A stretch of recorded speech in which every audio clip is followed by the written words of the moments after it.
Budget তো 9,30,000 কোটি টাকা। এত বাজেট দেওয়া ঠিক হয়নি।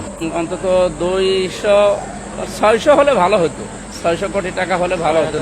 6,000 কোটি, 9,000 কোটি তো অনেক বেশি হয়ে গিয়েছে। সরকার তো কি করবে সামনে দেখা যাক কি হয়।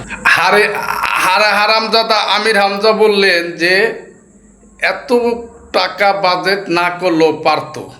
এখন বিষয়টা হচ্ছে এই যে 9,30,000 কোটি টাকা বাজেট করলেন, কারণ এখন তো বাংলাদেশ স্বর্ণতা বানবো। 3 মাসে তিনি 54,000 কোটি টাকা ঋণ করছেন। এখন নতুন করে বাজেট দিছেন বিশাল আকারের।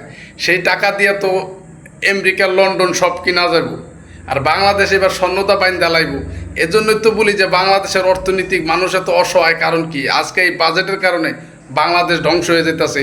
আজকে মধ্যম ফ্যামিলি, গরিব মানুষ, অসহায় মানুষ আজকে অনাহারে দিন কাটাচ্ছে। কারণ নিত্য প্রয়োজনীয় জিনিসের দাম আগের থেকে 3 গুণ বেড়ে গেছে। না, আমির হামজাকে ধন্যবাদ জানাই, কারণ এত বাজেট না করলেও পারতো। হারামজাদা বলছে যে এত বাজেট না করাটাই উচিত ছিল।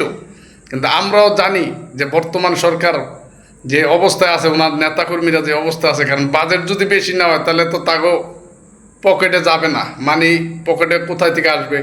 বাজেট যত বেশি হবে তত লাভবান হবে তারা। সবাই ভিডিওটা শেয়ার করেন।